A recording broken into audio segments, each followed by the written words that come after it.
Today is Tuesday, the 23rd July, and we are leaving the Alyeska Hotel Resort to Denali. Okay. Yeah, I'm at, So the Cook Inlet is named after Captain Cook, who came up here in shopping area. Or how that went.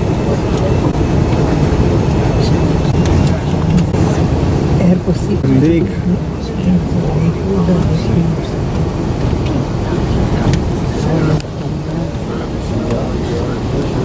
So there's a number of things that you have to have in your planes when you're flying around Alaska. You have to have enough food to last each occupant for a week. You have to have mosquito nets, fire starter, an axe, all the safety equipment, that as well as snowshoes, wool blankets, so on and so forth. That way if you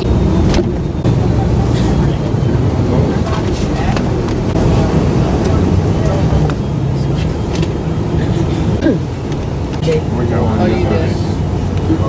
But thank you, Ron. railroad crossings, we've seen the avalanche gates. Here's something you don't see every day. We're going to go through a plane crossing gate here in a moment.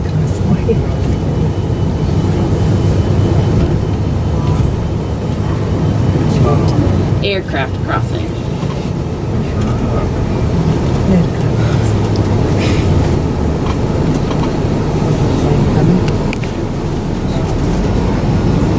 Aircraft crossing.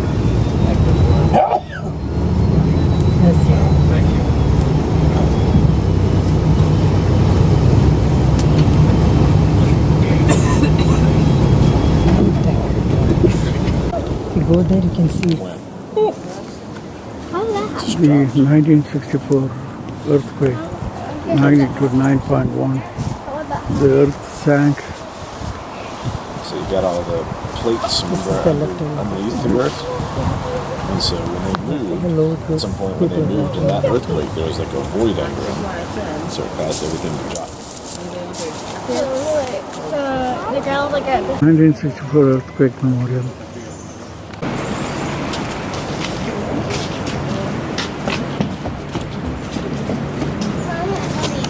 I found a new trail down. Yeah, come on. You want to what? I want to go down the trail. Daddy, let's go down the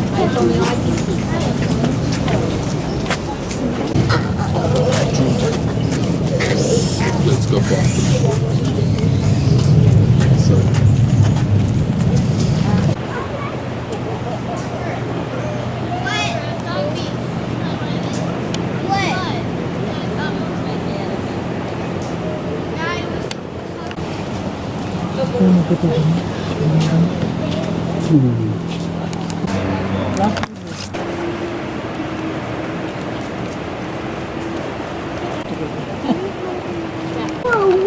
Village, downtown.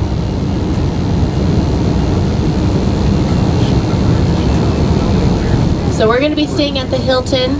We're going to see it on our left side over here as we. So we're right in the middle of the action. It's a really great location.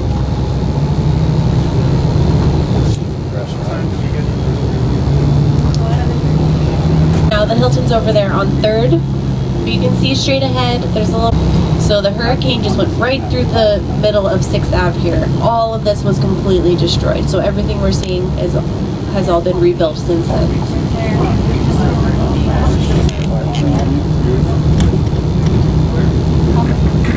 So 3rd through 6th is basically where all the good shops and restaurants are.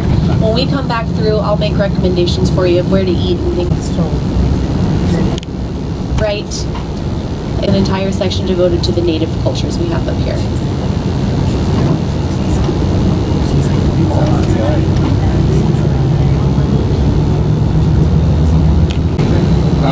Yes.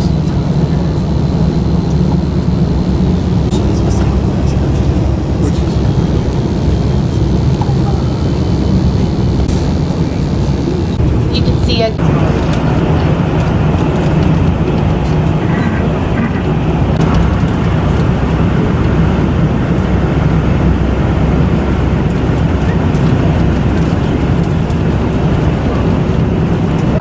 So they'll call you, and you have to be able to get there within an hour, but you also have to be able to transport the moose.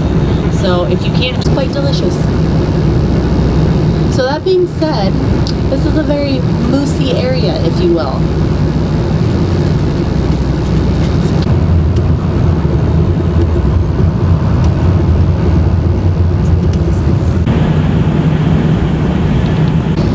Your lunch watching the movie, or you can eat it during the presentation. There's picnic tables that we sit at, or if you just want to eat it on the coach on the drive up there, that's fine too.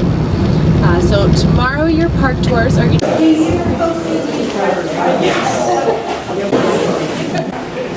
pretty big.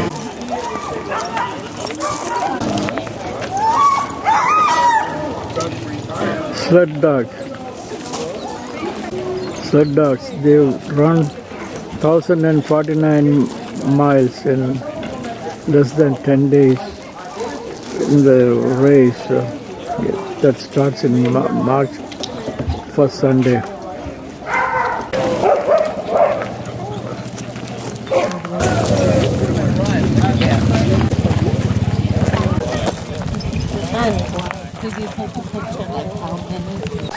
Came home yesterday. They're petting the dogs.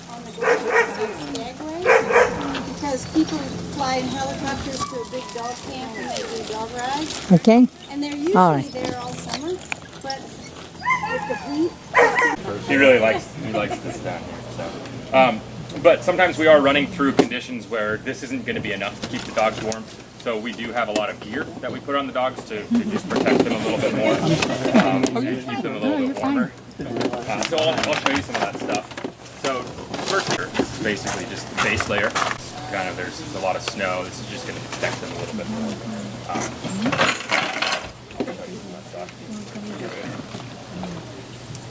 And they get pretty good at wearing their clothes.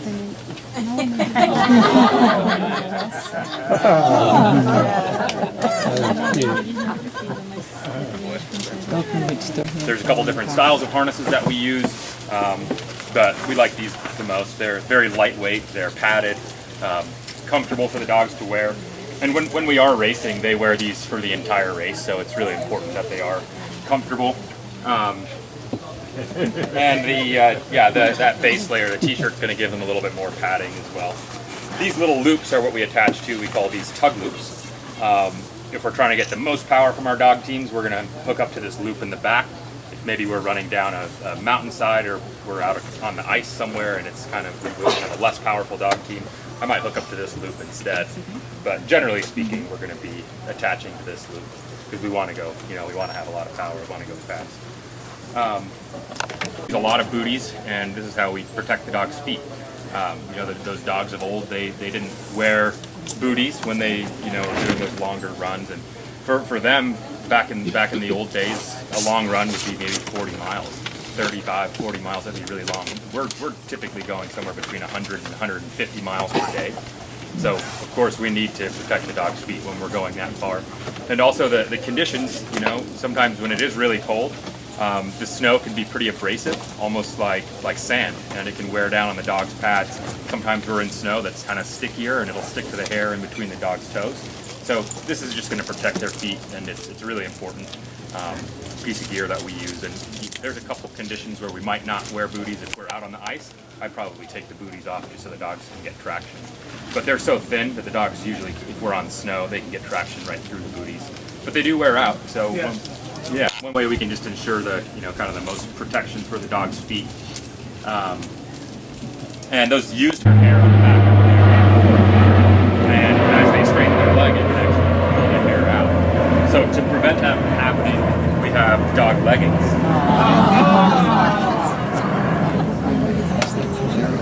Yeah, we like to use fun colors to keep things interesting. Oh, we have different ones. These are just our patriotic. Type of jacket we're going to wear. This is a medium weight jacket. It's got a fleece insulation. It's windproof.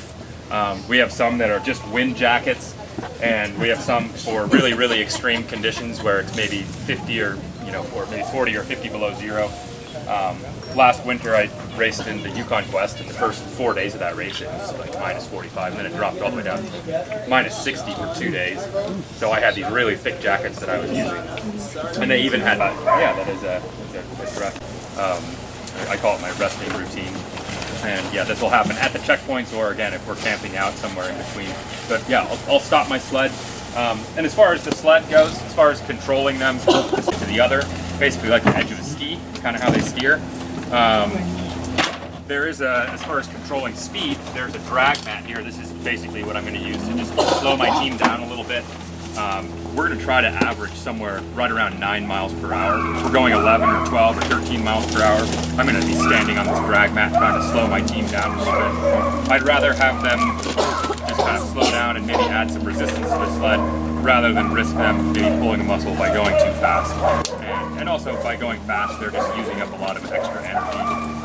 But stopping the team, there is a brake on the sled. This is just an aluminum ball. Most of you can't see it. And there's 2 points of contact that I can push down into the snow. I'll also give them a vocal command. I'll just say, whoa. And when they feel that resistance, they're going to stop and hear a whoa command. But this thing here is called a snow. This is basically my parking brake. I'm either going to hook this around a tree or put it down in the snow. If we're out on the ice, I might cut a little notch into the ice, set those hooks down into that notch, and that'll keep my team from going anywhere. I'm off of the snow. Once they're all kind of resting, I'll come back. I'll again get my cooker out. I'm going to get a fire going in this cooker. There's a little heating element down here in the bottom, and we get fuel. I'll pour some fuel in there, fill this pan up with snow, set it in here, melt down some snow. For my personal food, I just vacuum seal home-cooked meals, and I'll freeze those meals and ship them out in my drop bag. But I can just drop one of those frozen meals into that hot water. When the water comes to a boil, then I have a hot meal for myself. All I carry is a fork, and I can just cut the bag open and just eat it right out of the bag. But while that's heating up, I'm going to go through the team. I'll take off the dogs' booties. I'll check their feet, just like we can get little cracks in our fingers. Same thing can happen to the dogs. So we all carry a couple different types of ointment that will rub it into the dog's feet, and that'll just kind of prevent those cracks from forming. I'll check the dog's wrists, especially if we've been on a harder packed trail that's a lot of pounding. I carry some massage balms that I'll rub into their wrists. This thing is a wrist wrap. We use these sometimes just to wrap the dog's wrists while they're resting like that. It's just for compressing.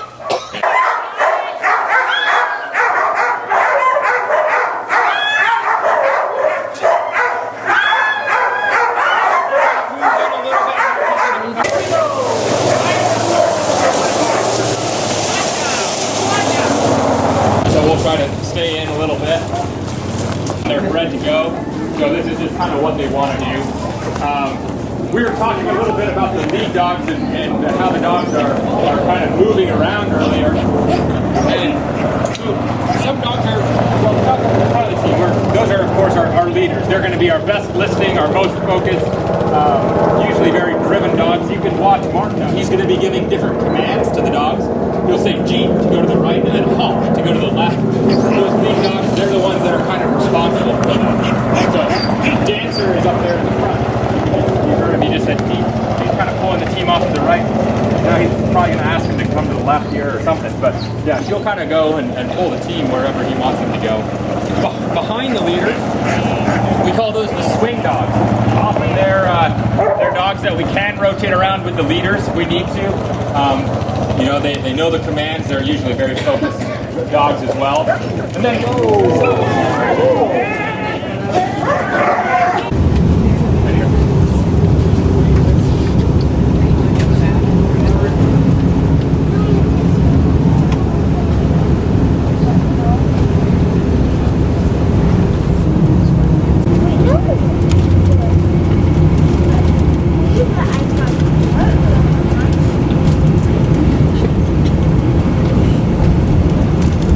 just like you, who had to completely redo their itineraries because they couldn't get up to Denali over it. The glove didn't fit or something, but they got off.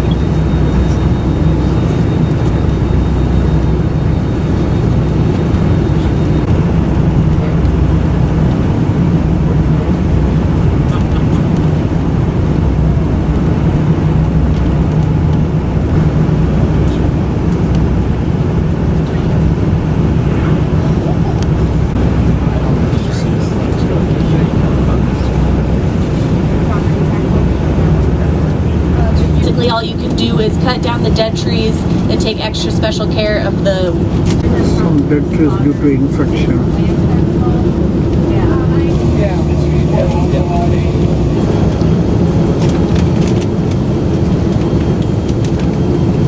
Spores beetle infected trees.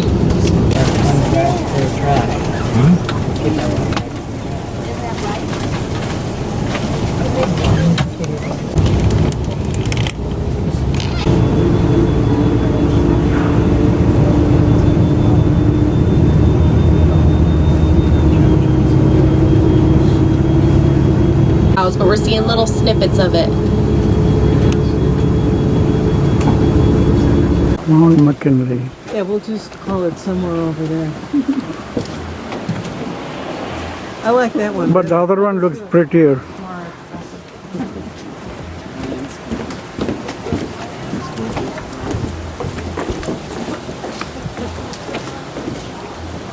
But you just, it's, I can't say anything on it, can I? Oh, maybe maybe. Magnets. Go inside and- Magnets. Magnetic for the door. It's magnetic, so just like nobody's there, it should go back together. You gotta use the rest of it.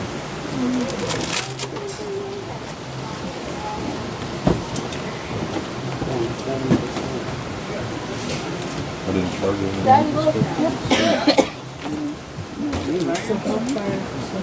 Hour and a half to the hotel. We're in final now it's far away. So do you think that's the peak? Which one? Where's the majority of the drive is going to be spent on the school bus because the 4-hour train ride. So there's two things I want you to know. First of all, does everybody still have your itinerary? Yes. So on the back page, that itinerary is a gratuity suggestion for your host guide. That's going to be the person on the train doing the narration for you. So the recommended gratuity for them is going to be $1 per person per rail leg, which just means from depot to depot. We're on one rail leg, so it's just going to be $1 per person in your party. I'm just telling you this now so you can prepare to get some small bills for them. The other thing I want to tell you about is you're going to have the option to eat lunch on the train if you would want to. So it is for purchase, but eating on the train is kind of a fun experience and they have a really good menu. So we're going to be on the Wilderness Express. It's pulled behind the Alaska Railroad. So we're on the 2-story train cars with the dome ceiling. So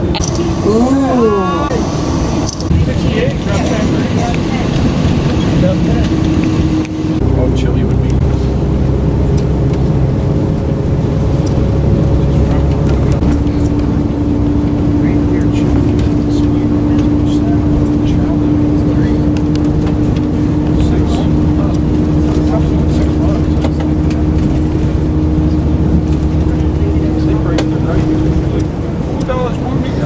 What's that? I was asking you.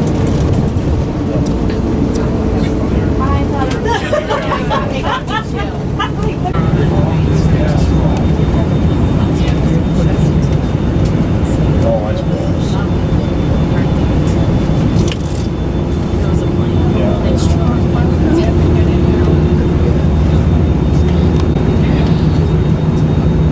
has anybody's ears been popping? Yes. So we're coming up, just coming up here on the right. This is Summit Lake. So we are reaching the summit of the south. So the Susitna River will flow south into the Cook Inlet. From here on out, everything we're seeing is going to be flowing north.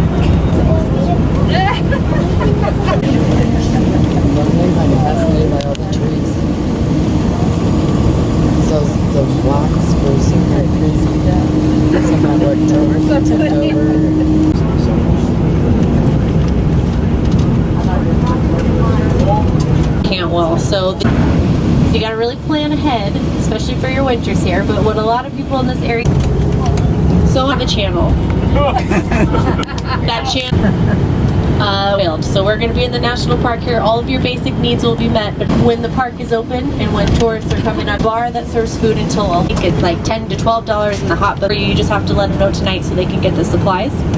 I know Mexican food trucks.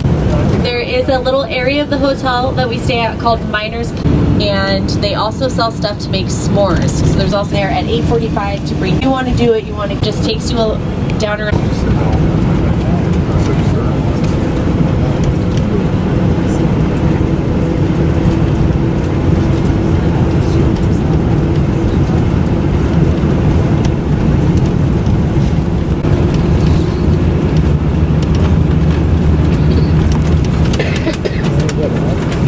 Small McKinley from the park village.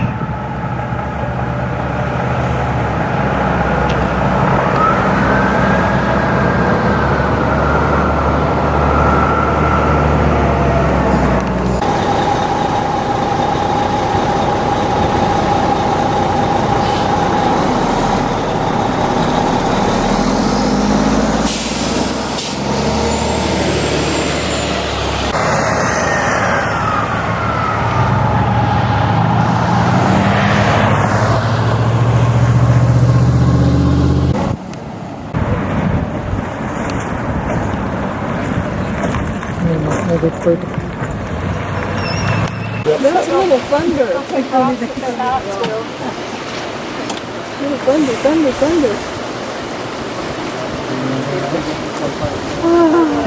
Small McKinley from the hotel deck. Oh, you have to hook onto their Wi-Fi. We're leaving. I don't think we need to do that.